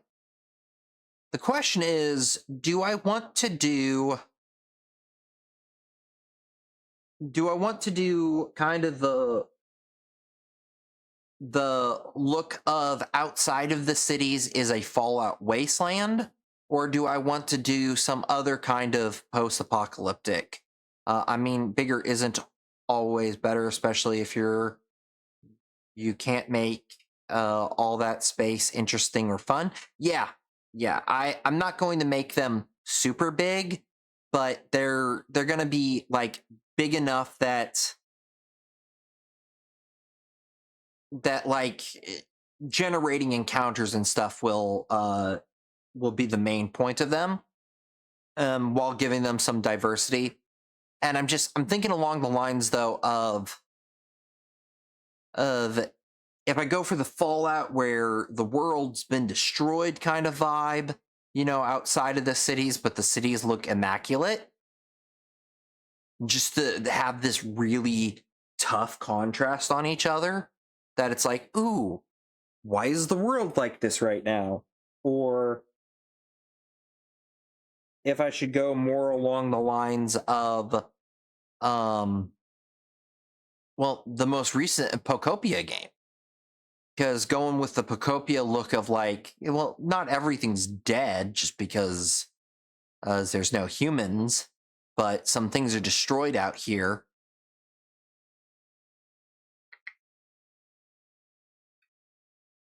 And that's the question here. I think I'm going to go with Pocopia vibes because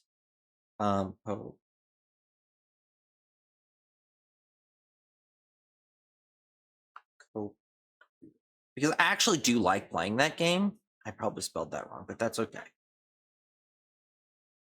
Pocopia vibes outside of the city.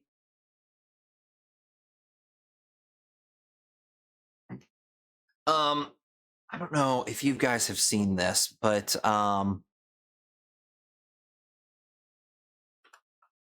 China.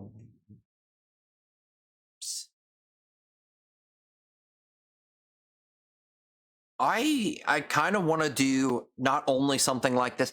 Actually, one of my favorite areas in the Monster Hunter games. I'm not bringing Monster Hunter into this.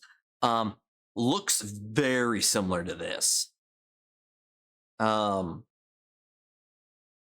that was in a few like Monster Hunter 4 had an area like this. It was mountain region. So I might want to include some places like this that you'll probably be able to get up and climb around and stuff. That'll be interesting. God,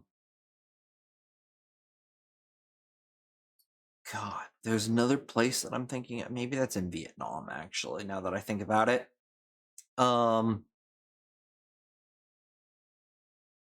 It's like a bunch of islands and stuff. But that would be kind of cool too to add. But I definitely like this type of stuff. I'm thinking going with a more green look like this out there. I mean, there's also the desert. Like they have the Gobi Desert out there. This kind of looks like what I was thinking about, but I'm pretty sure that the place I'm thinking about is in Vietnam. Ruby Season 10 has finally been greenlit. Without Rooster Teeth, who's greenlighting it? Is it Amazon? It has to be like Amazon or someone greenlighting it. Because Rooster Teeth is gone. They're out of business. Warner Brothers canceled them for good. Vits? Oh, Vits! Okay. That's the other one. Why didn't I think of that one? It's either Amazon or Vits now these days. I should know better. I worked in that industry for a while. Yeah. You know, despite all the talking that I've done today, despite all of just yapping at you guys and not actually writing and doing anything, getting any programming done or anything, we've done a lot. Oh, actually, one last thing before I head out, because I wrote this kind of thing. I put it on screen here. I know that some of you probably saw it on the Discord, which isn't fully set up. Once I have it set up, I'll start bringing in links. But I wrote how I want my life to read at the end with this obituary and stuff. So I'm going to start breaking things down into smaller steps and getting stuff going. So the big first step is getting my first like real video games out. As some of you have noted, I have made a couple of video games, and some of them had to get put on the back burner with this engine change. And that's why I'm doing this creature capture game, just so that way I have something different and I can work on skills. So Miss Life was a struggle, but she did make her mark on the world after years of struggle. She created Gothic fashion pieces for herself and others while selling that, along with selling others to sell, along with created a video game studio that went from indie to AAA. Now, going to AAA probably will never happen. But it's a dream, you know? Only collects $1 billion a year in profit. Well, so the reason why I firmly believe what would happen is if I do make $1 billion in profit, number one, that's too much money. That is too much money in my mind. And if I put that into me, all my executives, you know, and stuff like that, I'm probably going to only have like 2 or 3 of them between the 5 of us. And then say I give half to Mochi of the money that I've made. That's still too much money in my mind. But that's where at that point I want that to kind of be like, okay, that's what we made in profits, quote unquote. Oh, if I make anything, let's say my company makes $3 billion that year, I'm not counting that extra $2 billion as profits. You know what I'm going to do with it? I'm going to take it and I'm going to give every single person working underneath me a raise. Yes, this is the obituary. Every single one of them is going to go into a raise, and it will then be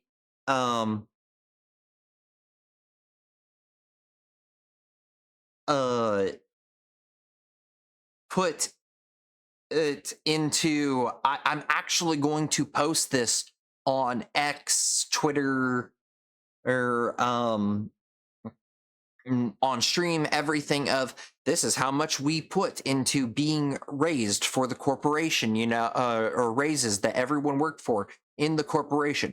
We're not going to be firing people, but we're also not going to be a 2,000, 3,000 studios. 100 people is perfect. You know, like those like we made stuff back in the day, Baldur's Gate 3 level games like Final Fantasy X with 100 people. Like that is doable, you know, and like Baldur's Gate 3, you know, like had 1,000 people in the credits, you know, and stuff like that, and all this other stuff. That was because of other reasons and stuff. Like I'm not gonna hate on a game to hate on it, but God of War Laufey, something I saw, I haven't played the game, I don't know if it's gonna be good or not. I'm not going to hate on it because of that. But what one of my concerns of is that they're like, oh, we hired this actor to play the cube, and they're having him do motion capture, and he's a high value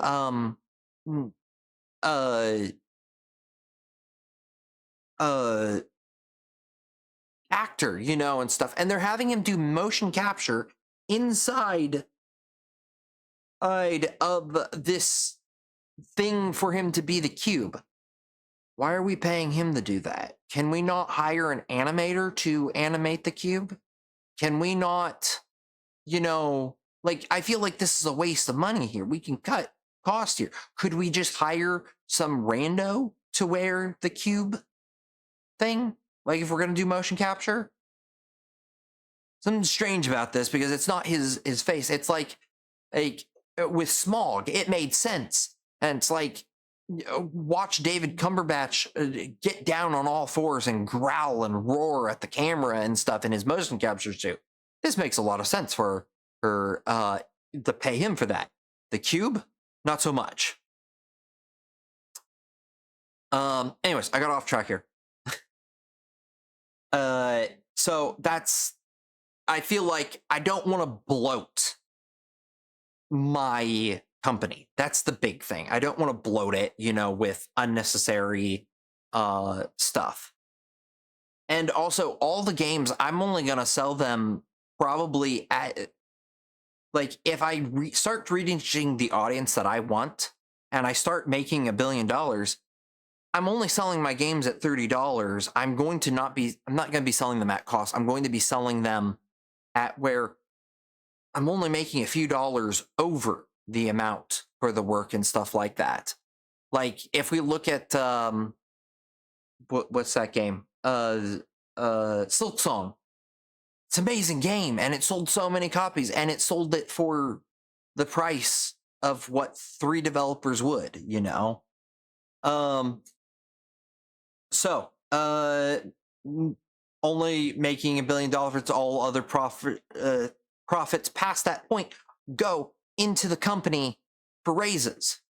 Everything will just go into raises at that point, and equipment and anything that else that's needed for people to, you know, run stuff. I'll be continuing my VTubing to listen to what my fans and want from my games and other things. Showing off what's to come. From there, I do want to program an AI that will help detection of, or after detection of, disasters, and for my home state. That is a dream. I want that to happen, you know, kind of thing. And then eventually my AI to be limited. I also plan to leave drives for my company for when I die of that. And also the other thing too is the AI that I want to develop. I want to like put it in the center of my building. It will be connected to my VTuber model. So that way people can come talk to me, even though I'm gone. I will be memorialized in my VTuber.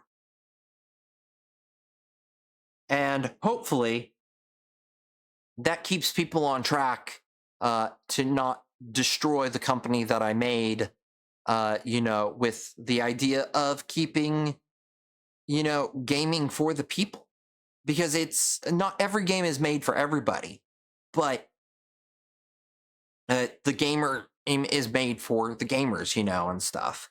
So it's not about making profits. It's about being enjoyable for everyone. Anyways, guys, thanks for being here. As always, we normally end at the 2-hour mark. I'm going to continue to do some work off stream as always. And great for you guys to stop by. Thank you so much. All right, who am I going to raid today? I don't know yet. Man, a lot of people have come and gone offline today. A lot more than I normally see. We've got Muriv, Megafly, Crimson. Those people are too big for me. We could go raid Sharky. She's fun. Oh, Stocky's live. Stocky's playing Hell on Earth. What's Hell on Earth is a PvP game, isn't it? No. It's it looks like a Diablo-like. Let's go raid Stocky. Stocky Stock. All right, we're gonna go raid Professor Stock. Professor Stock is a good friend of the channel from long past. Great seeing you, miss. Thanks for the stream. Yes, Joe, do get some sleep. I know that it's quite late for you.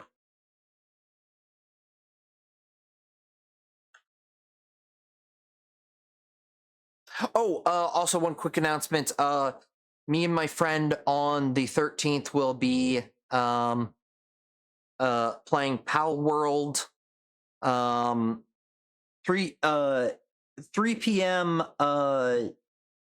For people in the Philippines, and midnight here starting on the 13th.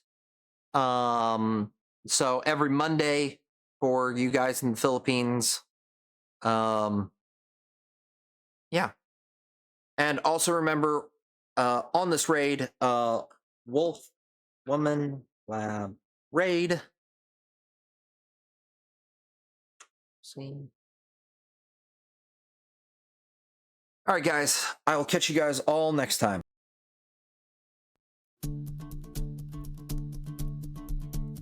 She don't say much, just stirs her cup.